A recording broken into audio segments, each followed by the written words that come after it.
Dasma Shqiptare 2017 prezanton. Përshëndetje, jam një grua 34 vjeçe dhe kam 10 vite martesë. Kur e them kështu, duke si një jetë e tërë, po e vërteta është që martesa ime prej kohësh më është mërzitur. Burrim është nga ata tipa që shtëpinë e përdor vetëm si një vend për të fjetur. E gjatë gjithë ditës është në punë, ndërsa pas dite, por edhe në darkë, ka një rregull. Ai rri gjithmonë me shokët e tij. Ulet nëpër kafene, luan shah, flet për makina apo për sport dhe kthehet në shtëpi vetëm kur është koha për të fjetur. Për mua nuk kishte asnjëherë vëmendje. Bisedat tona ishin vetëm për faturat e shtëpisë. E në kërë shtëpitë e madhe e të heshtur, e vetmja shoqëri që kisha, filloi të bëhej djali i kunatit tim. Ai është 27 vjeç. Është një djalë shumë i qetë, është i edukuar dhe është i bukur. Me qenë se banonin afër, ai vinte shpesh nga ne. Burrim e dinte shumë mirë që ai rrinte me mua në shtëpi, por nuk dyshonte asnjëherë. Për të, ai ishte thjesht djali i vëllaut, një njeri i tij, kështu që nuk i shkonte mendja kurrë për asgjë tjetër. Burri im madje bëhej i lumtur që djali i kunatit më bën të shoqëri, sepse kështu ai vetë kishte rrugë të lirë për të ndenjur jashtë me shoqërinë e tij, pa pasur ankesa nga ana ime. Kështu, unë dhe ai filluam të kalonim shumë kohë bashkë. U bë si një lloj tradite mes nesh që mbasdite, kur unë mbaroja punët e shtëpisë, ai vinte dhe ne uleshim në sallon për të parë filma. Ndiznim televizorin, zgjidhnim ndonjë film të ri dhe rrinim aty për orë të tëra. Por, si në çdo film, sado aksion apo dramë të ishte, gjithmonë vinte një moment ku personazhet kryesor afroheshin dhe kishin ndonjë puthje mes vete. E sa herë që shfaqeshin këto skena puthjesh në ekran, situata në vendin ton aty ndryshonte. Ne ishim ulur në të njëjtin divan dhe një siklet i madh na kapte të dy. Ai e kthente kokën nga ana tjetër ose bënte sikur po kontrollonte diçka në telefon, e unë nga ana tjetër e shikoja atë. E dija që ai ishte në siklet, por mua me pëlqente kjo gjë. Fillova ta provoja dhe ta ngacmoja qëllimisht. Kur në film personazhet putheshin, unë e dija që ai po më shikonte me bisht të syrit.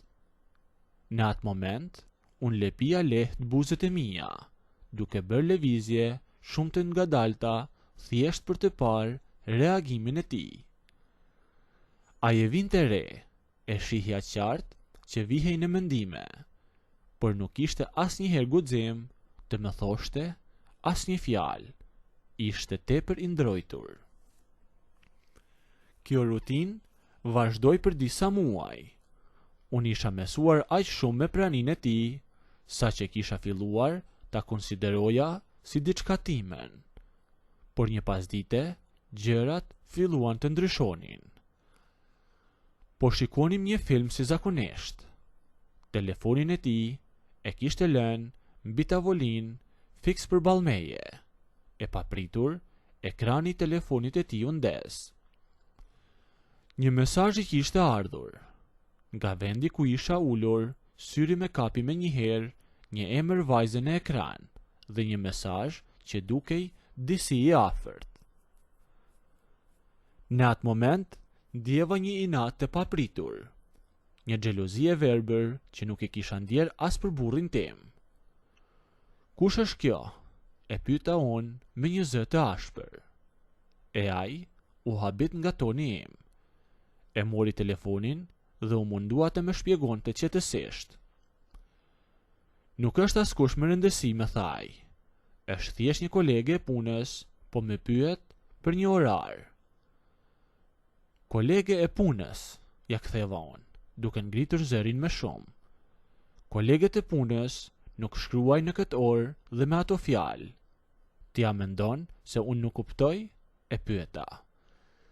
Gjatë gjithë kësaj kohe ti vjen këto, rri me mua, bën si kur je interesuar dhe prapa kraheve flet me të tjera, i thash. Fjalet me dilnin pa u menduar fare. Isha vërtet e nervozuar e pothuajse e lënduar. Sa i pabes që je, i thash atij, nuk dua të shoh më, ik nga shtëpia ime tani. Ai qëndroi në këmbë i trënditur, u mundua të thoshte edhe disa fjalë për të qetësuar situatën, e më tha të lutem, nuk ka asgjë për të nervozuar. Më tha me një zë të ulët. Me beso që nuk kam asnjë lidhje me te. Por unë nuk doja të dëgjoja asgjë. I tregova derën. Ai mori telefonin e tij dhe doli jashtë pa zgjatur me tej. Për 3 ditë rresht, shtëpia mu duk me zbrazët se kur. E burrim vazhdonte me traditën e tij e nuk kthehej. Unë rria vetëm në sallon, duke parë televizorin e fikur. Kisha kohë të mendoja dhe të kuptoja që e kisha tepruar. Fundja, ai ishte një 27 vjeçar, i pamartuar dhe unë nuk kisha asnjë të drejtë t'i kërkoja llogari për jetën e tij. Por mbi të gjitha, më mungonte prania e tij. Ditën e 4 e mora në telefon.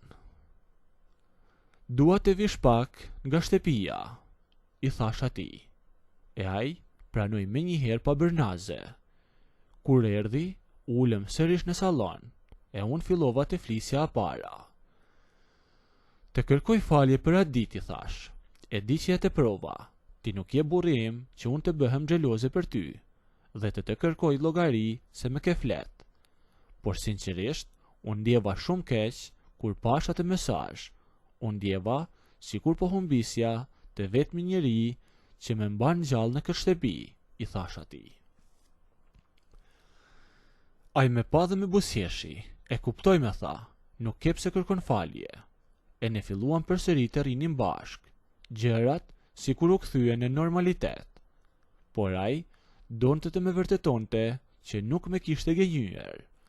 Një pasdite, teksa po bëheshim gati të nisnim një film tjetër, ai bëri një veprim të papritur. Nxori telefonin e tij nga xhepi dhe e la mbi tavolinë. Merre, më tha ai, kontrolloje vet. Hape dhe bindu që unë nuk kam asnjë të dashur dhe nuk jam i lidhur me askënd. E pash pak e habitur, por nuk hezitova. E shfrytëzova rastin, e mora telefonin e tij, nisa të kontrolloja mesazhet, e isha e bindur që do të gjeja diçka të pastër, por pa pritur syri, me zuri një bisedë tjetër.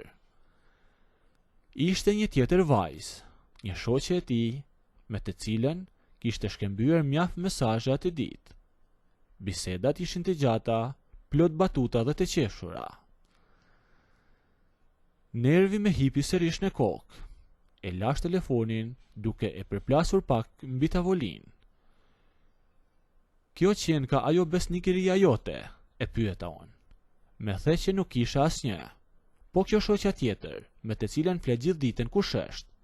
Pse me the që nuk flet me një njeri tjetër? I thoja unë tër nerva. Ajo vu në një sikletë dhe më të madh, e mori telefonin e dorë, më tha është thjesht një shoqe e vjetër. Nuk ka asgjë mes nesh, të jap fjalën. I thash nuk më intereson se çfarë është.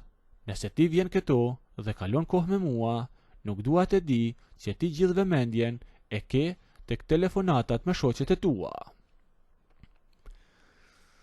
Ai qëndroi në heshtje për disa sekonda, pastaj bëri diçka që nuk e prisja.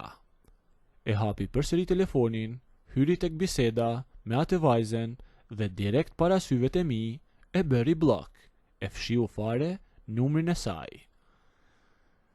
Nëse ti dyshon të kjo shoqe dhe nëse kjo gjë të bën të ndihesh keq, unë po e bllokoj tani me një herë, tha ai me një vendosmëri që nuk ja kisha parë kur më parë. Thjesht dua që ti të mos kesh asnjë dyshim tek unë, më thaj. E ky gjest më la pa fjalë.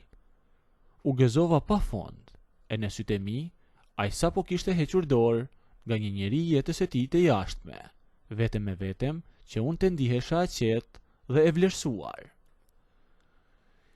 Ishte një ndjenjë që burri im nuk ma kishte dhënë për 10 vite rresht. Përse e bëre këtë gjë, e pyeta unë. Përse sillesh me mua kaq mirë? Ti po sillesh shumë herë më mirë se sa sillet burri im me mua, e pyeta unë.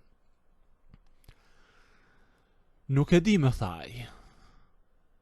Unë e dija shumë mirë që ai nuk e kishte guximin të bënte asnjë veprim tjetër. Edhe pse kishte bllokuar atë vajzë për mua, ai ishte prap djali i kunatit, prap i ftuari në shtëpinë e xhaxhait e tij dhe ishte tepër i bllokuar nga frika për të shkuar me tej. E kuptova që nëse nuk e bëja unë hapin e fundit, ne do të mbeteshim përgjithmonë vetëm duke parë filma. Unë mora telekomandën e televizorit që ishte pranë meje. Shtypa botonin e koq dhe e fika televizorin plotësisht. Dhe gjithë dhoma u zhyt në qetësi.